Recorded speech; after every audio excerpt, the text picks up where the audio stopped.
결혼한 지 32년, 저는 남편과 평생 맞벌이와 함께 살림까지 도맡아 하면서 가족을 위해 헌신했습니다. 남편은 얼마 전 오래 다니던 회사에서 퇴직한 후 작은 가게를 차렸는데요.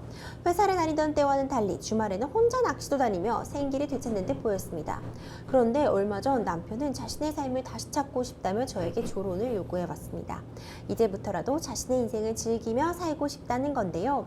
저는 남편의 요구가 너무나도 황당하고 원망스럽습니다. 아직 자식 2명 모두 결혼도 하지 않았는데 조론이라니 정말 이기적이라는 생각밖에 안 드는데요. 남편의 조론 요구 어떻게 대응해야 할까요? 조론, 변호사님 이런 게 사실 질문하실 만한 사안인 것 같아요. 요즘 네. 조론이라는 게 뭐 TV에서도 유명하게 뭐 네, 조론 맞습니다. 관련 방송도 네. 있기도 했었고 뭐 유명 연예인들도 조론했다 뭐 이렇게 밝히기도 하는데 상담 보신 일단 소감 어떠신가요?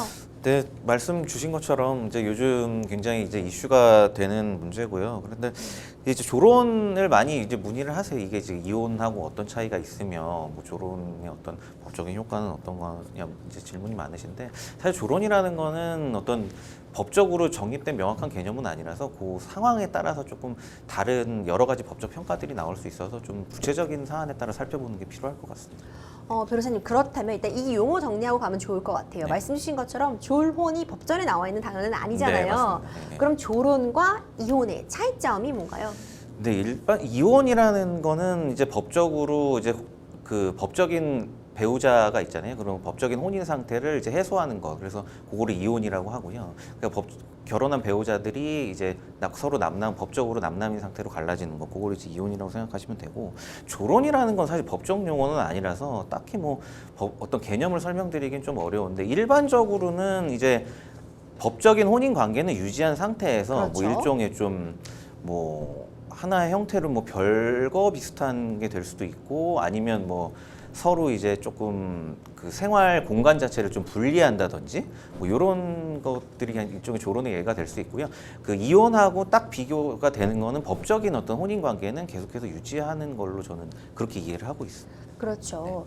이런 부분도 궁금해하시는 분들이 많더라고요. 조론을 한 상태라면 나중에 이혼 소송하면은 뭐 당연히 이혼되는 거냐 이렇게 물어보시는 분들이 계신데 어떻게 보시나요? 이 굉장히 여러 가지 그 쟁점들을 건너뛴 이제 질문이 되게 돼서 하나하나 조금 설명을 드리면 될 것 같은데, 일단 말씀드렸듯이 조론이라고 하면 이제 일반적으로 이해하기는 혼인 생활이 이제 유지되는 상황을 의미를 하기 때문에, 물론 나중에 이게 나중에 이제 법적인 혼인 관계를 해소하는 이혼이 될 수도 있습니다. 그렇죠. 근데 우리 이제 민법상에는 재판상 이혼 사유로서 이제 6가지 사유를 규정을 하고 있는데, 이 사유에 어떤 뭐 조론이라는 게 당연히 들어가지는 않고요. 그렇다고 별거 자체가 뭐 재판상 이혼 사유가 되지는 않습니다. 그렇죠.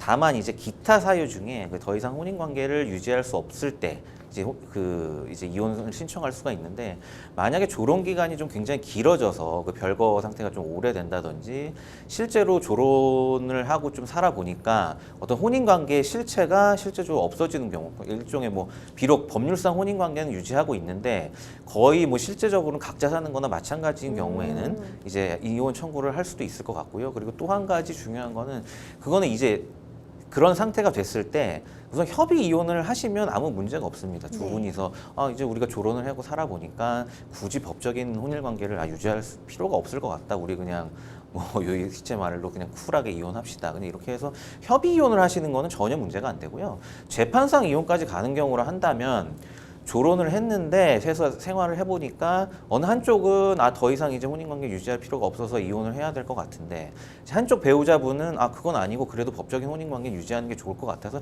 두 분 사이에 갈등이 생기는 경우, 이런 경우 한쪽이 이제 재판상 이혼을 청구하는 거죠. 이 부분에 있어서 굉장히 오해가 많으시고 헷갈려 하시는 경우가 많아요. 그래서 우리 법이 개입하는 거, 협의 이혼에 대해서는 법이 개입할 여지가 거의 없습니다. 두 분이 알아서 하시면 되는 거고, 재산 분할 같은 경우에도 두 분이 뭐 한쪽으로 재산을 몰아주시면 그거는 이제 양자 간의 자유 의지로 선택하시면 되는 거고요. 그리고 재판상 이혼이라는 거는 우리 법이 개입해서 양자 간의 이혼에 관한 분쟁이 있을 때 한쪽이 어떤 요건에 해당한다 생각해서 다른 상대방에게 이혼을 청구하는 것을 의미합니다. 그래서 조론 같은 경우에도 예를 들어서 혼인 생활의 실체가 없어지고, 그 다음에 양 당사자 간 협의인에 대한 합의가 없을 경우에 한쪽이 뭐 일정 사유로 인해서 이혼을 청구해 볼 수 있는 그런 사유가 될 수는 있을 것 같습니다. 그렇군요. 변호사님도 여러 상담, 가정 관련한 문제에 대한 상담 많이 진행하시다 보면 좀 케이스가 축적되어 있을 것 같은데 네. 이렇게 부부 중 일방이 한쪽이 일방적으로 조론을 요구하는 케이스들이 좀 종종 접하게 되시나요? 네, 실제로 이런 것 때문에 상당히 갈등이 많고 우리 이제 의뢰인 분들, 상담자 분도 그런 것 때문에 갈등이 많으신 것 같아요.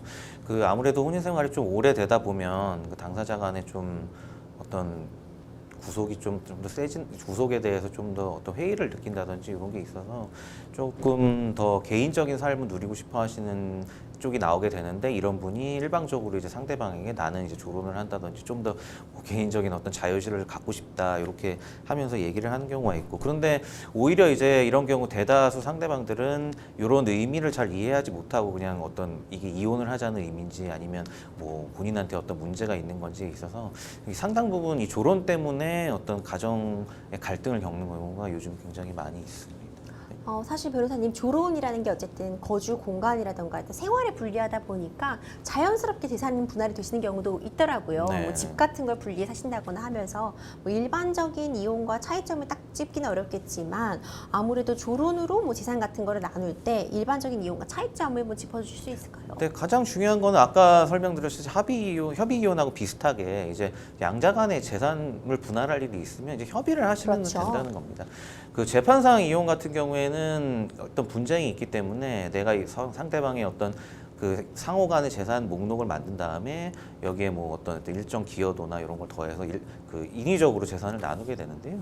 조론 같은 경우에는 그렇게 법이 개입할 영역이 아니고 양자 간에 이런 거는 이제 우리가 지금 조론이라는 어떤 제도를 선택하면서 서로 가지고 있는 재산은 어떻게 좀 활용해서 좀 나눠보자. 이런 거는 각자 협의하시는 대로 진행하면 되는 거라 그런 부분이 이제 재판상 이용과는 좀 차이가 있습니다. 사실 조론을 생각하시는 분들이 많이 계실 수 있을 것 같은데 조론하시기 전에 특히 뭐 어떤 점 주의하면 좋을지 이런 조언 말씀해 주실 수 있을까요? 네, 요거는 뭐 사실 저도 뭐 상담하면서 말씀드린 거고 법적인 거하고는 조금 거리가 있는데요. 그렇죠. 일단 뭐 조론의 형태가 워낙 다양하니까 꼭 별걸 안 하시는 분들도 있고 그냥 각자 방에서 생활하시는 경우도 있고 해서 일률적으로 말씀드리는 좀 어렵습니다. 다만 그 조론을 이제 그 추구하시는 분들 대부분이 뭐 다는 아니지만 좀 노년인 경우가 많아서요. 서로 이제 어떤 건강이나 경제적으로 독립을 할 수 있는 그런 상황에 처해 있는지 그 부분을 한번 고민해 보시는 게 좋을 것 같아요. 나중에 갑작스럽게 조론을 해서 별도의 어떤 독립적인 생활을 하시다가 한쪽이 경제적으로 너무 어려워지신다든지 아니면 건강상에 큰 문제가 생긴다든지 하시면 그게 또 다른 어떤 큰 어려움으로 다가오는 경우가 있으니까요.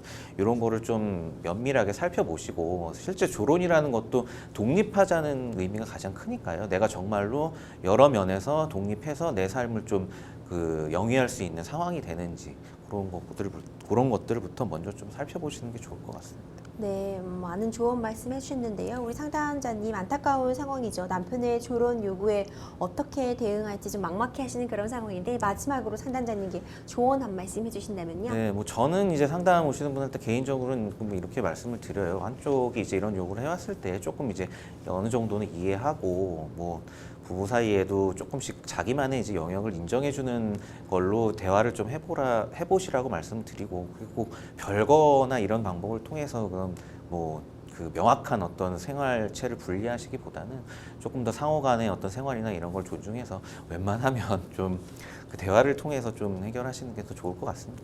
사실 가장 쉽지만 가장 어려운 말인 것 같아요. 이 대화를 통해 해결하는 게 가장 좀 원만하게 합의해라 이런 말과 비슷한 네, 취지로 맞습니다. 좀 어려움이 있는 건 저희도 누구보다 잘 알지만 아무래도 특히 가정 내 일이니만큼 정말 좀 상호 간의 대화를 통해서 좀 원만한 합의점 찾아보시기를 좀 바라봅니다.